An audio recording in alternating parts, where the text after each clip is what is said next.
How to fix ERR GFX STATE error after updating Dlss in Red Dead Redemption 2.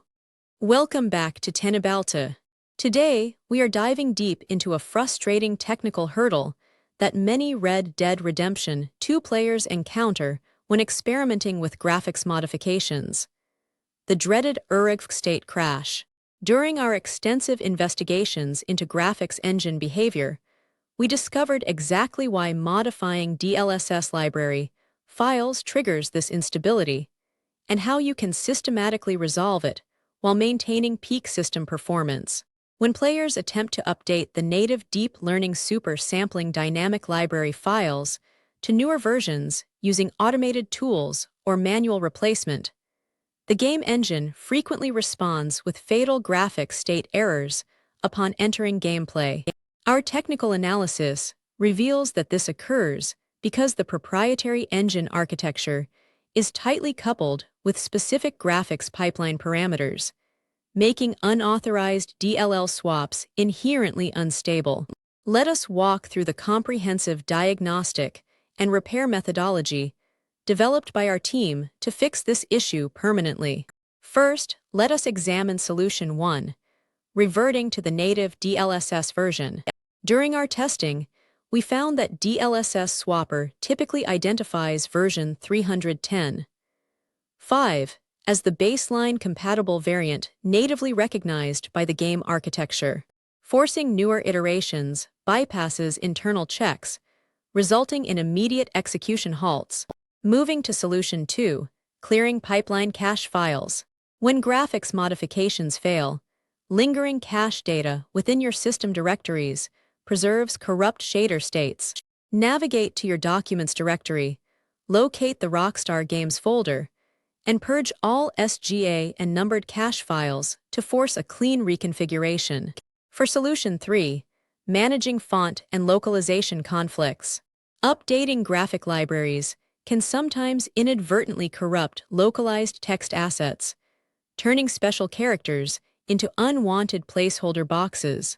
Reinstalling your language patch or font files after stabilizing your graphics configuration completely rectifies this visual anomaly. Next, consider Solution 4, addressing performance drops on stable fallbacks. While older fallback DLL versions like 3720 eliminate crash logs, they often introduce severe frame rate penalties, particularly on high-end modern architectures. Balancing stability with efficiency requires understanding these hardware limitations. In Solution 5, we evaluate engine limitations regarding frame generation. Our diagnostics confirm that the game engine lacks native hooks for advanced interpolation features, meaning forced DLL modifications for frame generation will consistently trigger application crashes. Proceeding to Solution 6, executing a clean display driver sweep. When driver updates conflict with modified library files, residual registry keys cause persistent anomalies. Utilizing display driver uninstaller in safe mode wipes out conflicting legacy files completely. For Solution 7, we recommend performing a manual driver reinstallation. After clearing corrupted components via safe mode utilities, installing the latest stable display package reestablishes a clean communication channel between the operating system and your graphics hardware. In Solution 8, we look at registry cleanup protocols. System modifications can leave orphaned identification keys that interfere with proper hardware acceleration parameters, requiring careful manual inspection and purging. Solution 9 involves verifying installer source integrity. Always cross-reference downloaded dynamic libraries against verified repository hashes to ensure no unintended payloads accompany your graphic utility packages. For Solution 10, implement comprehensive endpoint security scans. Running deep system diagnostics with robust anti-malware utilities guarantees that unauthorized background processes or accidental script injections are neutralized immediately. Moving to Solution 11, we address application context isolation. Running your primary game executables with standard user permissions rather than unnecessary administrative overrides, prevents unintended system-level modifications.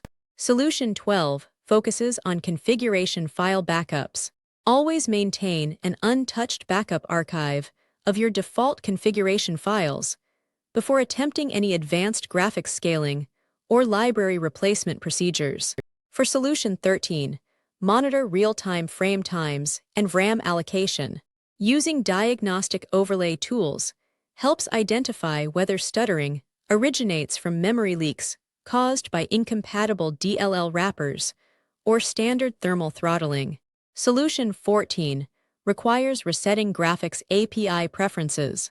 Toggling between DirectX 12 and Vulkan application programming interfaces within your system configuration files can clear lingering graphic state corruptions. Finally, Solution 15 centers on establishing long-term stability baselines.